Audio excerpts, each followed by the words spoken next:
I'm not saying my marriage was perfect, but when your wife's calendar looks like an NSA black site schedule and her perfume lingers on taxi receipts, you start to ask questions. The kind of questions that keep you awake at 3 in the morning, staring at the ceiling while she sleeps peacefully beside you, her phone buzzing with notifications she never seems to hear.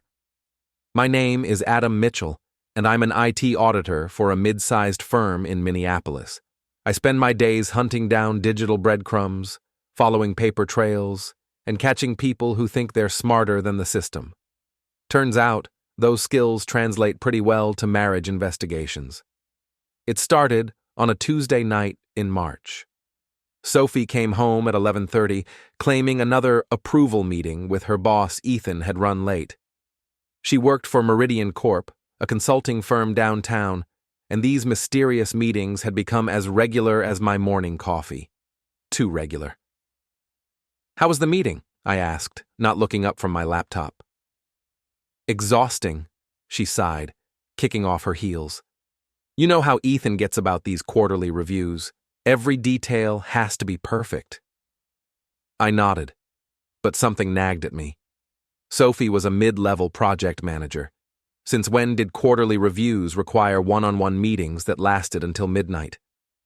The next morning, while she showered, I glanced at her laptop. We shared calendars for family coordination, and I'd noticed something odd lately. Her schedule was full of entries marked only with times and cryptic location codes.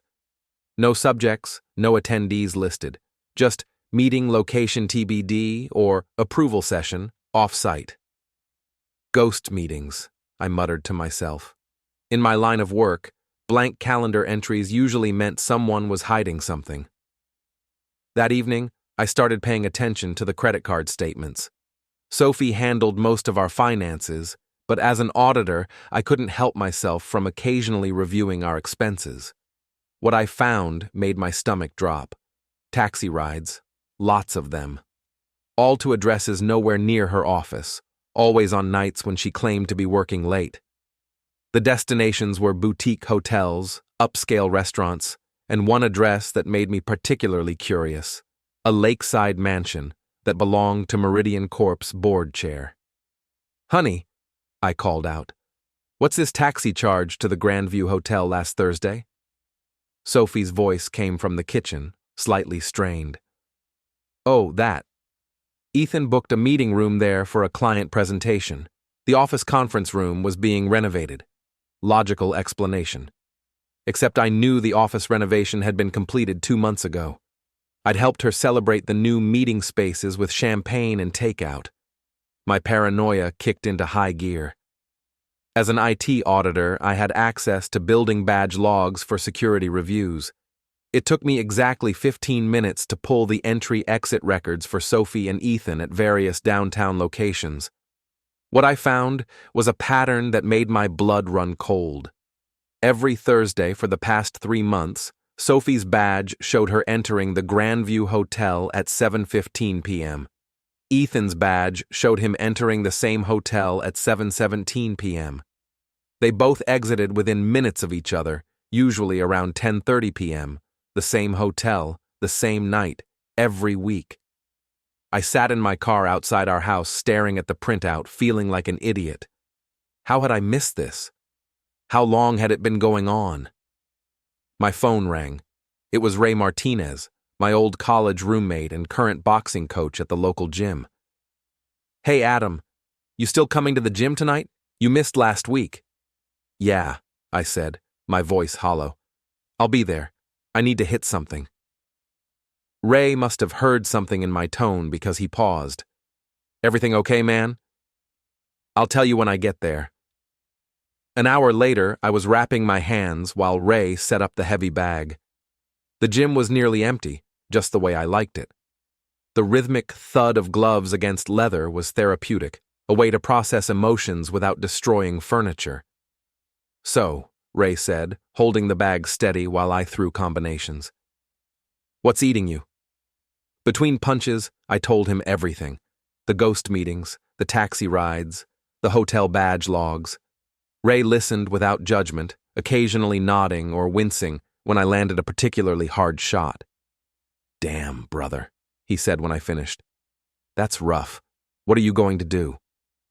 I stopped punching and pulled off my gloves. I'm going to get proof. Real proof. Then I'm going to destroy them both. Ray raised an eyebrow. Them both? Sophie and Ethan. If they think they can play games with my life, they're about to learn what happens when you mess with someone who audits lies for a living. The next Thursday, I told Sophie I had to work late on a client emergency. She seemed relieved, almost eager to agree. At 6:45 p.m., I was parked across the street from the Grandview Hotel, camera ready. Sophie arrived first, walking confidently through the lobby like she owned the place. She was wearing a dress I'd never seen before, something red and form-fitting that definitely wasn't her usual work attire. 2 minutes later, Ethan's silver BMW pulled up to the valet stand. I watched him stride into the hotel, tall and confident, his expensive suit perfectly tailored. He was handsome in that corporate shark way that women seem to find irresistible. Everything I wasn't. My hands shook as I took photos through the telephoto lens. This was it. Proof. But I needed more than just pictures of them entering the same building. I waited until they were inside, then approached the valet. A $20 bill bought me a friendly conversation with the parking attendant, who confirmed that Mr. Reed and Ms. Mitchell were regulars who always requested the penthouse suite. Ms. Mitchell. She was using her maiden name. Walking back to my car, I felt a strange mix of rage and clarity. The betrayal hurt, but the evidence was intoxicating. After 15 years of marriage, my wife had become just another case to solve. I drove home and sat in my kitchen, staring at the photos on my camera's LCD screen. Sophie laughing as Ethan held the door for her. Ethan's hand on the small of her back as they walked toward the elevators. The intimate familiarity of two people who had done this many times before. At 10:45 p.m., I heard Sophie's key in the front door. "How was work?" she asked, finding me at the kitchen table. "Productive," I replied, closing the camera. "Very productive. How was your meeting?" "Long and boring," she said, not meeting my eyes. "Ethan had some last-minute changes to the Morrison proposal. You know how he gets." I nodded sympathetically. "Must be exhausting, all these late meetings."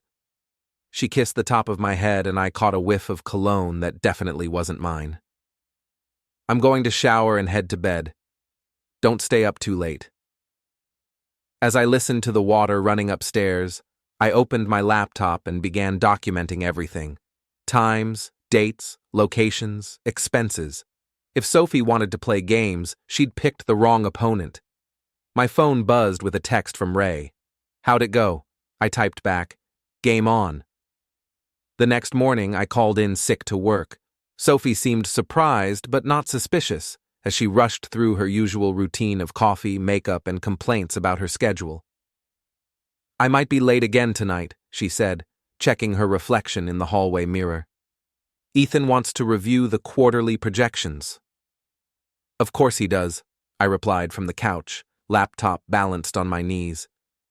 "Take your time." After she left, I got to work. 15 years of marriage meant we shared everything. Bank accounts, credit cards, cloud storage, and most importantly, Apple IDs. Sophie had never been particularly tech-savvy, and years ago, she'd used my Apple ID to set up her phone. She'd since changed it, but the backup settings had never been updated. Every photo she'd deleted, every message she thought was gone forever, every location she'd visited. It was all there, syncing quietly to our shared iCloud account. The photos were the worst part. Months of images I'd never seen. Sophie and Ethan at restaurants I couldn't afford. Weekend trips I'd never heard about. Intimate moments in hotel rooms that made my stomach turn. She looked happy, in a way I hadn't seen in years. But the real gold mine was in her messages. She'd been using a second phone. A burner she thought was completely separate from our shared accounts. Except she'd made one crucial mistake. She'd connected it to the same Wi-Fi network at home, and it had automatically backed up to our shared storage. I spent 3 hours reading through conversations that detailed not just an affair, but a complete parallel life. Sophie and Ethan had been planning a future together, discussing my flaws and failures, laughing about how easy it was to deceive me. The worst message was from just 2 weeks ago. Sophie, Adam suspects something. He's been asking questions about my schedule. Ethan, don't worry, he's too passive to do anything about it. Guys like him just accept whatever story you give them. Sophie, you're right, he's so focused on his boring audit work he wouldn't notice if I brought you home for dinner. Ethan, speaking of dinner, I made reservations at Chez Laurent for Friday. Tell him you're working late. Sophie, easy. He believes everything I tell him. Sometimes I feel bad about how gullible he is. I stared at the screen, feeling something cold and hard settle in my chest. Gullible. That's what my wife of 15 years thought of me. But there was more. As I dug deeper into their messages, I discovered something that made my auditor instincts scream financial irregularities. Ethan wasn't just sleeping with my wife, he was using their affair to cover up embezzlement. The messages revealed a scheme where Sophie would approve fake vendor invoices that Ethan submitted. The payments went to shell companies he controlled, and Sophie received a percentage as consulting fees, deposited into an account I'd never seen. They weren't just having an affair. They were stealing from Meridian Corp, and Sophie was the inside accomplice. I printed everything. Every message, every photo, every financial transaction. Then I organized it all into a comprehensive dossier that would make any prosecutor weep with joy. My phone rang. It was our daughter Lily calling from her dorm at the University of Minnesota. Hey, Dad, how are you? I'm fine, sweetheart. How are classes? Good. Listen, I wanted to ask you something. Is everything okay with you and Mom? She's been acting weird lately. My heart clenched. What do you mean? I don't know. She seems distracted when we talk. And last weekend when I came home, she kept checking her phone and smiling at messages. When I asked who was texting her, she said it was work stuff, but she looked guilty. Smart kid. Too smart. Your mom's been under a lot of pressure at work, I said carefully. I'm sure it's nothing to worry about. Okay. But Dad, if something was wrong, you'd tell me, right? Of course, Lily. I love you. Love you too. After she hung up, I sat in the silence of our empty house, surrounded by evidence of my wife's betrayal. Lily deserved better than this. We all did. I called Ray. Mitchell, how's the investigation going? I found everything, photos, messages, financial records. Ray, they're not just having an affair. They're embezzling money from her company. Ray whistled low. Holy shit, Adam, what are you gonna do? I'm going to destroy them, but I need to be smart about it. If I move too fast, they'll just cover their tracks and disappear. What do you need from me? Meet me at the gym tonight. I need to think, and thinking goes better when I'm hitting things. That evening, I worked the heavy bag until my shoulders burned and my knuckles were raw. Ray spotted me through 3 rounds, letting me work out my rage and frustration in a controlled environment. Feel better? He asked as I unwrapped my hands. Clearer, I said. I know what I'm going to do. Yeah? I'm going to give them exactly what they deserve. But first, I need to gather more evidence, the kind that will stand up in court. Ray nodded. What's the plan? Tomorrow night, they have another one of their hotel meetings. I'm going to be there, but this time I'm not staying in the parking lot. I spent that night researching the Grandview Hotel's layout, staff schedules, and security procedures. As an IT auditor, I knew that most hotel security systems were laughably outdated, and most staff members were overworked and underpaid. The next morning, I drove downtown and walked into the Grandview's lobby like I belonged there. The key to infiltration isn't stealth, it's confidence. I approached the concierge desk wearing my best suit and carrying a leather portfolio. Excuse me, I said to the young man behind the desk. His nameplate read, Derek. I'm with Meridian Corp's security team. We're conducting a routine audit of our executives' business entertainment expenses. Derek looked nervous immediately. Is there a problem? Not at all, I assured him.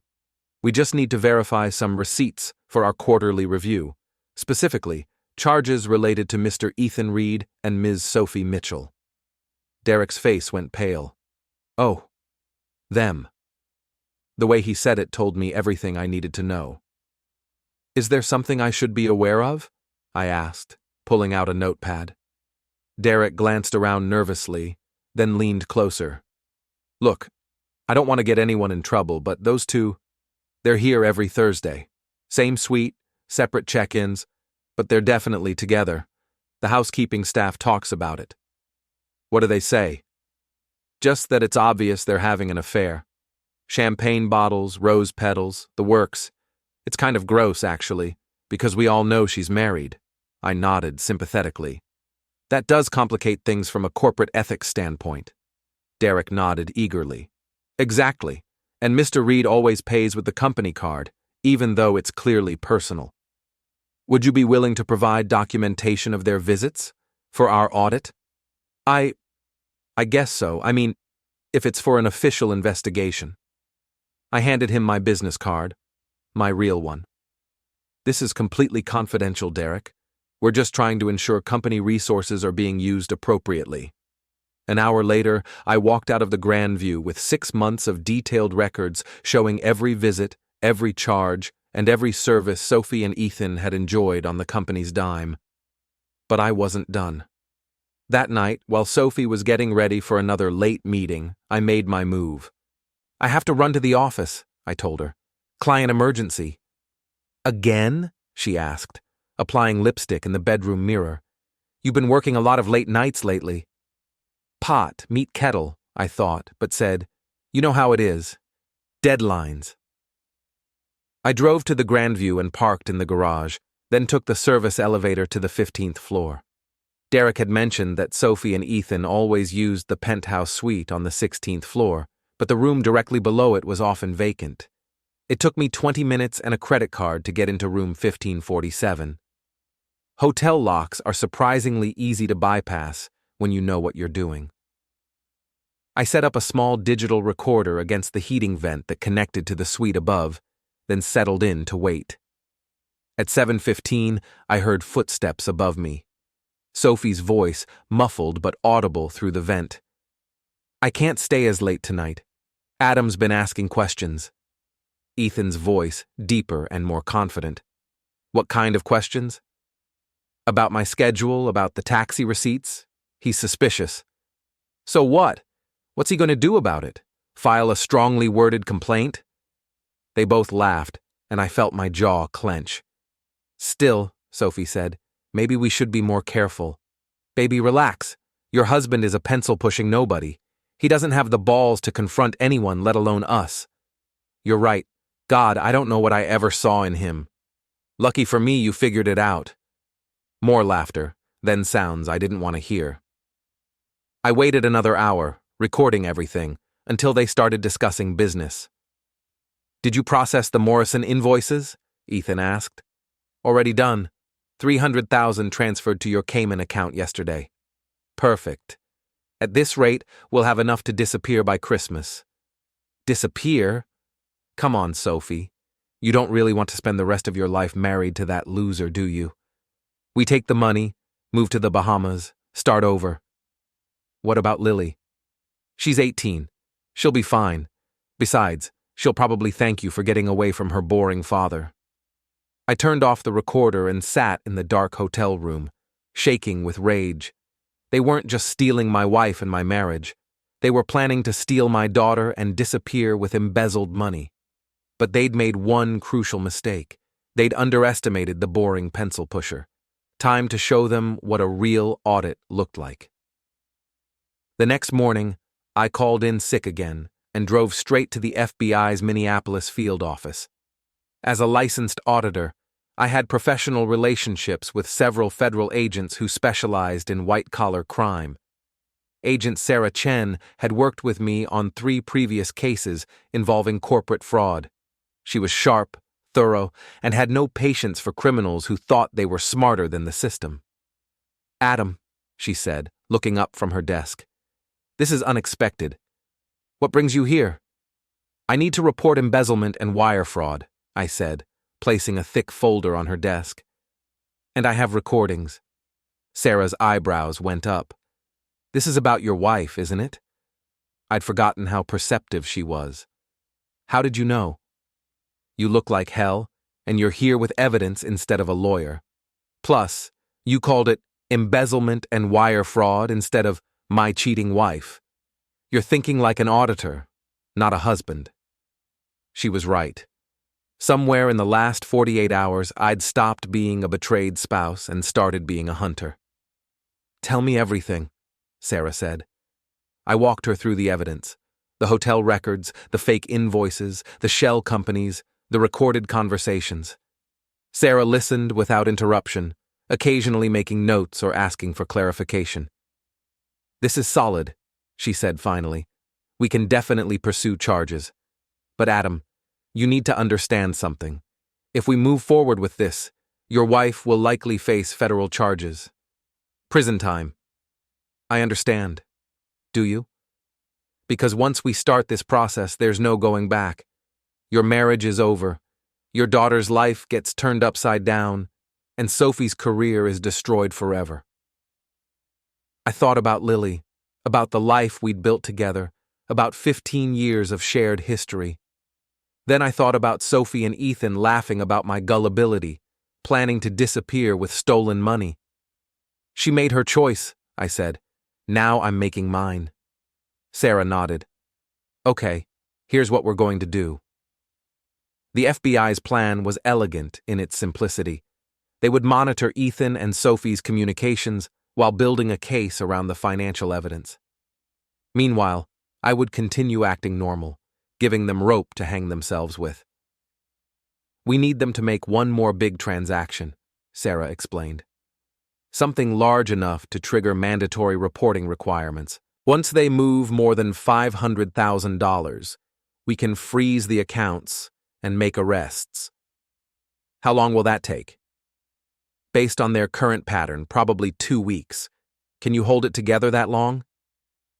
I nodded, though the thought of pretending everything was normal for 2 more weeks made me sick. That evening, Sophie came home from another late meeting with lipstick smudged and her hair slightly messed up. She kissed my cheek like nothing had happened. "How was your day?" she asked, settling onto the couch beside me. "Quiet," I lied. "How was yours?" "Exhausting. Ethan had me reviewing contracts until almost 11. I nodded sympathetically while mentally calculating how much prison time she was looking at.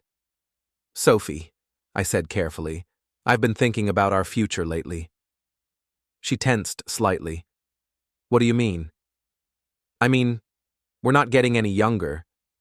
Maybe it's time to start planning for retirement, traveling more, spending time together." The irony wasn't lost on me. Here I was, talking about spending more time with my wife while secretly building a federal case against her. "That sounds nice," she said, but her voice was distant. "Maybe we can talk about it more later. I'm really tired." She went upstairs, and I heard the shower running. While she was occupied, I checked the recording device I'd hidden in her purse. The FBI had provided me with surveillance equipment that would make James Bond jealous.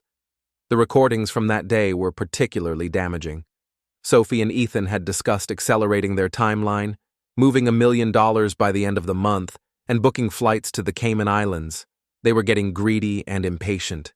Perfect. I called Ray and asked him to meet me at the gym.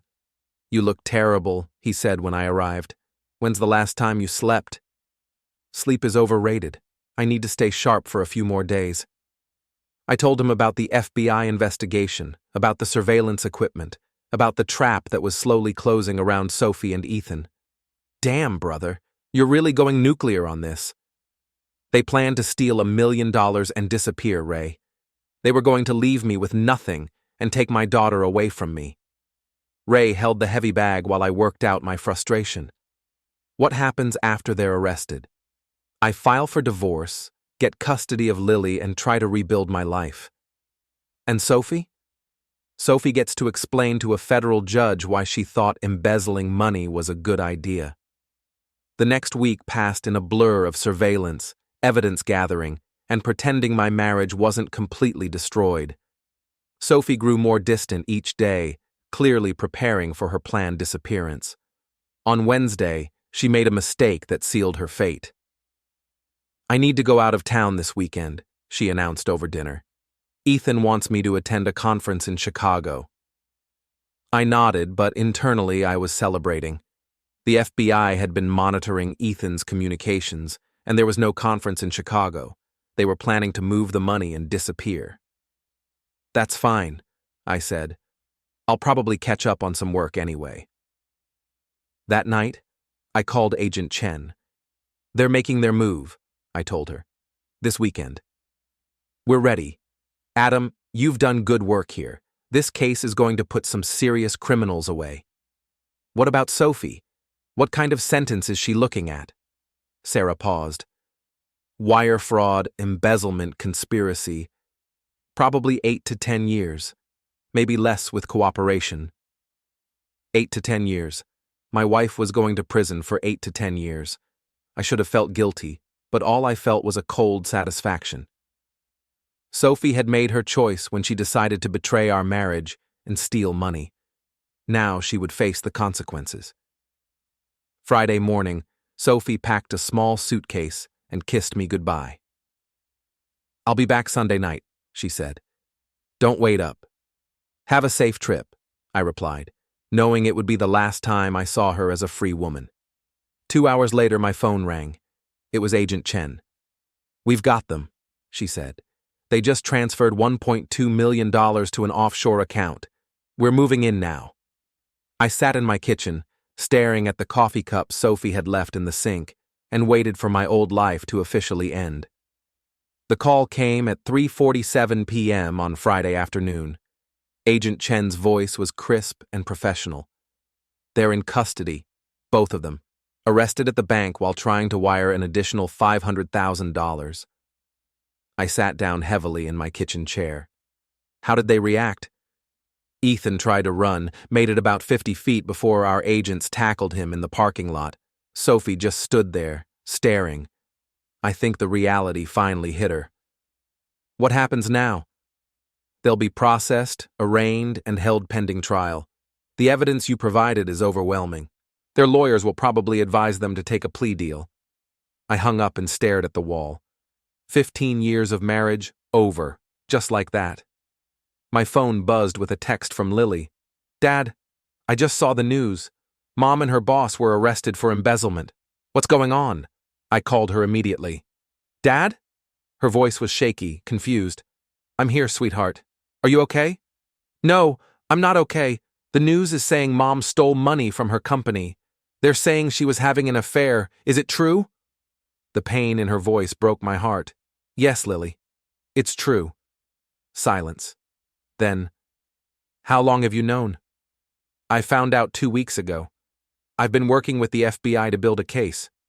"You've known for 2 weeks and didn't tell me?" "I wanted to protect you." "Protect me?" "Dad, my mother just got arrested on federal charges. How is that protecting me?" She was right, of course. In my focus on revenge, I'd forgotten that Lily would be collateral damage. "I'm coming home," she said. "I'll drive up tonight." "Lily, you don't have to." "Yes, I do. We need to talk." She hung up, and I was alone again in the house that suddenly felt enormous and empty. The local news picked up the story by evening. Meridian Corp executives arrested in $1 million embezzlement scheme. They used Sophie's corporate headshot, the one where she was smiling confidently at the camera. She looked like a different person than the woman who'd kissed me goodbye that morning. My phone started ringing. Friends, neighbors, co-workers, everyone wanted to know if I'd known, if I was involved, if I was okay. I stopped answering after the 5th call. Lily arrived at 10 p.m., her eyes red from crying. She dropped her overnight bag and looked around the house like she'd never seen it before. "It feels different," she said. Everything's different now. We sat at the kitchen table, the same table where Sophie and I had shared thousands of meals, planned vacations, discussed Lily's future. Now it was just the two of us, trying to figure out how to move forward. "Tell me everything," Lily said. So I did. I told her about the ghost meetings, the hotel surveillance, the recordings, the FBI investigation. I showed her some of the evidence, the financial records, the fake invoices, the proof of the affair. I didn't show her the photos or the most damaging recordings. "She was planning to leave us," Lily said quietly. "Both of us." "Yes." "And take the money." "Yes." Lily was quiet for a long time. Then, "I hate her." "Don't say that." "Why not? She destroyed our family. She was going to abandon us and disappear with stolen money. Why shouldn't I hate her?" I didn't have a good answer for that. The weekend passed slowly. Lily and I ordered pizza, watched movies, and tried to pretend our lives hadn't been completely upended. But the elephant in the room was enormous. Sophie was in federal custody, facing serious prison time. On Sunday, my lawyer called. David Brennan had handled our will and a few real estate transactions over the years.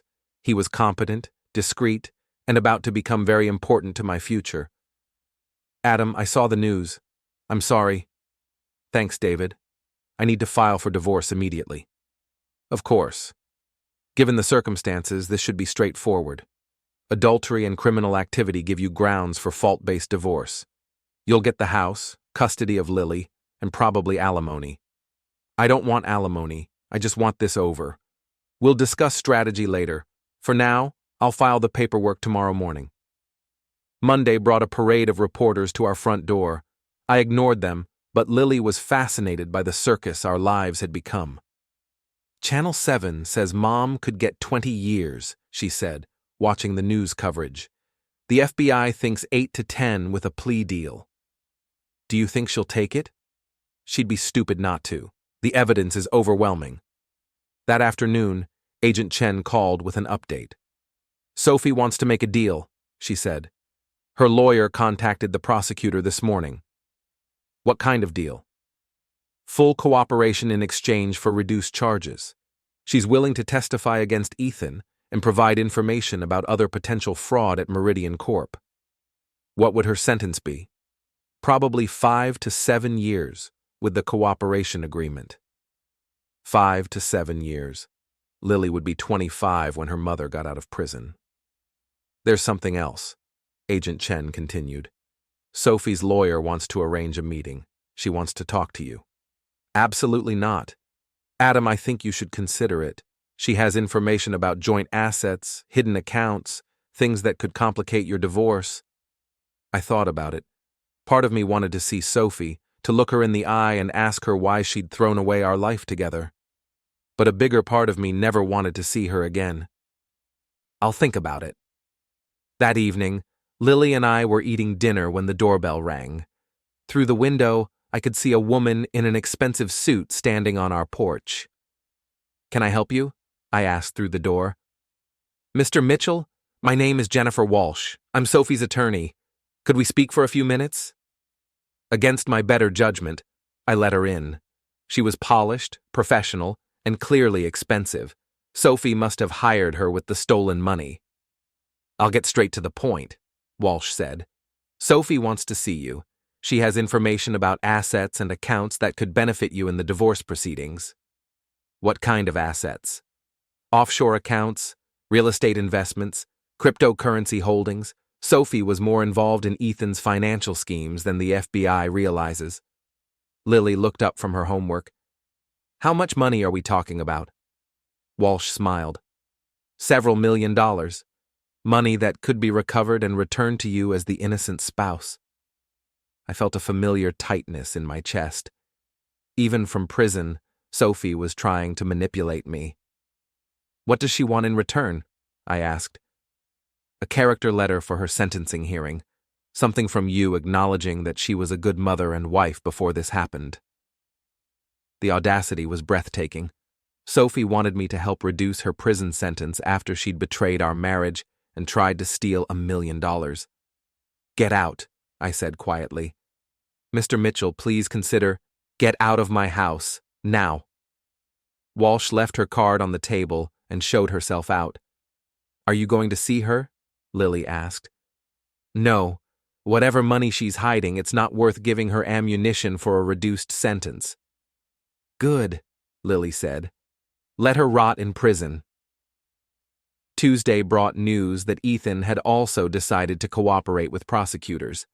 According to Agent Chen, he was providing information about a larger fraud scheme involving multiple companies and millions of dollars in stolen funds. This case is turning into something much bigger than we originally thought, she told me. Your wife and her boyfriend were small fish in a very large pond. What does that mean for Sophie's sentence? If her information is valuable enough, she could get as little as 3 years. 3 years. It didn't seem like enough for destroying our family and planning to abandon our daughter. Wednesday morning, I was drinking coffee and reading the newspaper when my phone rang. The caller ID showed Hennepin County Jail, Sophie. I stared at the phone, my finger hovering over the answer button. Part of me wanted to hear her voice, to understand how we'd gotten to this point, but a bigger part of me knew that talking to her would only make things worse. I let it go to voicemail. An hour later, I listened to the message. Adam, it's me. I know you probably don't want to talk to me, but please, just listen. I made terrible mistakes. I know that, but I never meant for things to go this far. I love you, and I love Lily, and I'm sorry for everything. Please call me back. We need to talk about our future. Our future. As if we had one. I deleted the message and called my lawyer. David, I want to accelerate the divorce proceedings. I don't care what it costs or what I have to give up. I want this over as quickly as possible. Adam, slow down. If Sophie has hidden assets like her lawyer claims, we should... I don't care about the money. I want her out of our lives permanently. Okay. I'll file for an expedited hearing. Given the circumstances, the judge will probably agree to fast-track everything. That afternoon, I picked up Lily from school. She'd been staying with me all week, taking a break from college to help process everything that had happened. How was school? I asked. Weird. Everyone knows about Mom. Some kids are sympathetic, others think it's exciting that my mother is a federal criminal. I'm sorry you have to deal with this. It's not your fault, Dad. You didn't steal the money or have the affair. Smart kid. Smarter than her mother. Lily, I need to ask you something. Do you want to see your mother? Her lawyer says she wants to talk to both of us. Lily was quiet for several blocks. Then, no, I don't want to see her. Not yet. Maybe someday, but not now. Okay, we don't have to do anything we don't want to do. Dad? Yeah? Are you okay? Really? I thought about it. Was I okay? My wife was in federal prison, my marriage was over, my life had been turned upside down, but for the first time in months, I wasn't being lied to. I wasn't being manipulated or deceived. The truth was painful, but it was clean. I think I will be, I said. Eventually. That night, I sat in my home office, looking at the divorce papers David had prepared. Irreconcilable differences, adultery, criminal activity. The legal language was clinical, sterile, nothing like the messy reality of a marriage falling apart. My phone buzzed with another call from the county jail. Sophie trying again. This time I answered. Hello, Sophie. Adam, thank God. I wasn't sure you'd pick up. Her voice was different, smaller, scared. Prison had a way of shrinking people. I'm listening. I know you're angry. I know you hate me. But please, don't let that destroy everything we built together. You destroyed everything we built together. I made mistakes. You had an affair, stole $1 million, and planned to abandon our daughter. Those aren't mistakes, Sophie. Those are choices. Silence. Then, quietly. I know. Do you? Do you really understand what you've done? I lost my family. I lost everything. You threw away your family. There's a difference. More silence. Adam, please. I'll do whatever it takes to make this right. You can't make this right. It's over. Don't say that. Please don't say that. I'm filing for divorce. I'm getting full custody of Lily. You'll have supervised visitation when you get out of prison, assuming Lily wants to see you. Adam. Goodbye, Sophie. I hung up and turned off my phone. Outside, it was starting to snow, the first snowfall of the season. Everything looked clean and white, like the world was getting a fresh start. Maybe I was too. The divorce hearing was scheduled for a Thursday morning in December, exactly 3 months after Sophie's arrest. She appeared via video link from federal prison, wearing an orange jumpsuit that made her look pale and tired. Judge Patricia Morrison was known for her no-nonsense approach to family law. She'd reviewed our case file in advance and seemed unimpressed with Sophie's attempts to delay the proceedings. Ms. Mitchell, the judge said, do you contest any of the allegations in your husband's divorce petition? Sophie's lawyer whispered something in her ear. On the video screen, Sophie looked directly at me for the first time since her arrest. No, Your Honor. I don't contest anything. Do you agree to the proposed custody arrangement giving your husband full physical and legal custody of your minor daughter? Yes, Your Honor. Do you agree to the property settlement as outlined? Yes, Your Honor. Judge Morrison looked down at her papers. Very well. The court grants the divorce petition. Mr. Mitchell, you are awarded full custody of your daughter, the marital home, and all marital assets. Ms. Mitchell, you are entitled to supervised visitation upon your release from federal custody, subject to your daughter's consent. Just like that, it was over. 15 years of marriage dissolved in less than 10 minutes. Sophie's lawyer had one final request.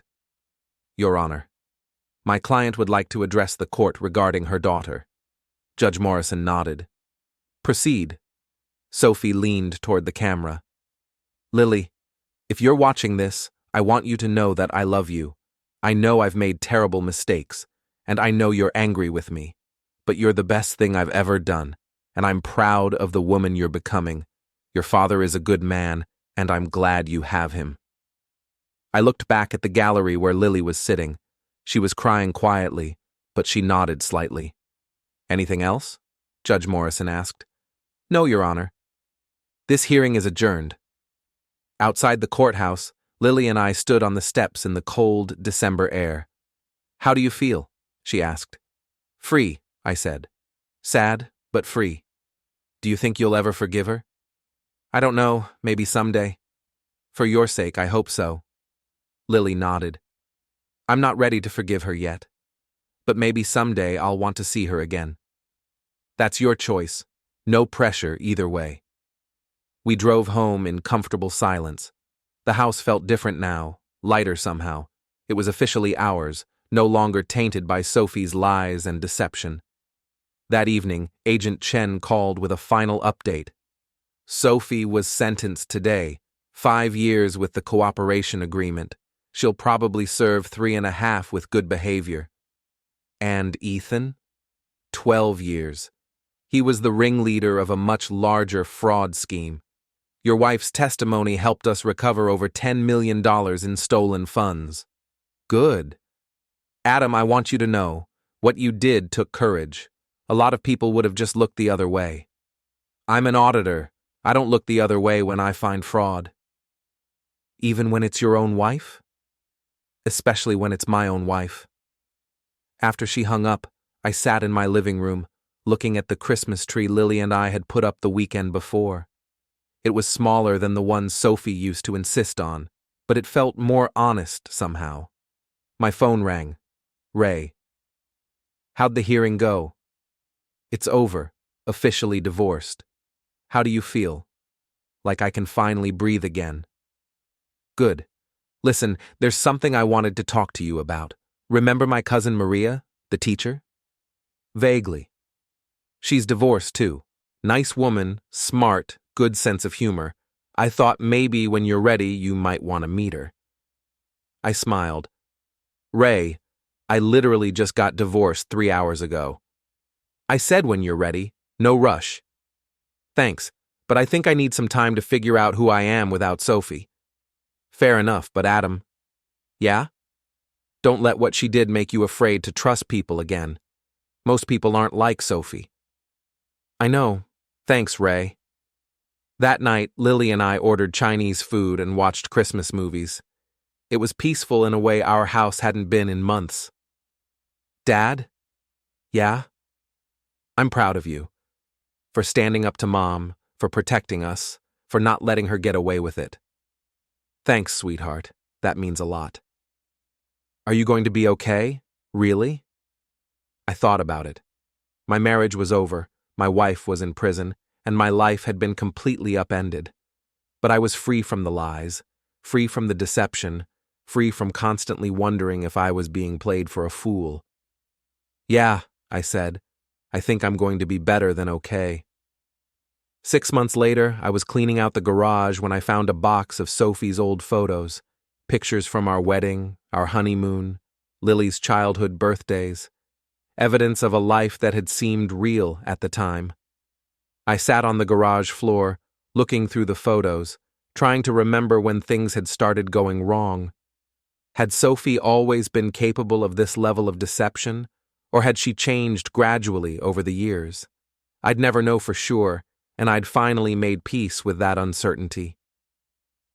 Lily was thriving at college, making new friends, building a life that wasn't defined by her mother's crimes. She called Sophie once a month, brief, awkward conversations that were slowly rebuilding some kind of relationship. I hadn't spoken to Sophie since the divorce hearing. Her lawyer had reached out a few times, asking if I'd be willing to write a character letter for her parole hearing, but I'd declined. Sophie would have to earn her freedom without my help. As for me, I was discovering who Adam Mitchell was when he wasn't being lied to.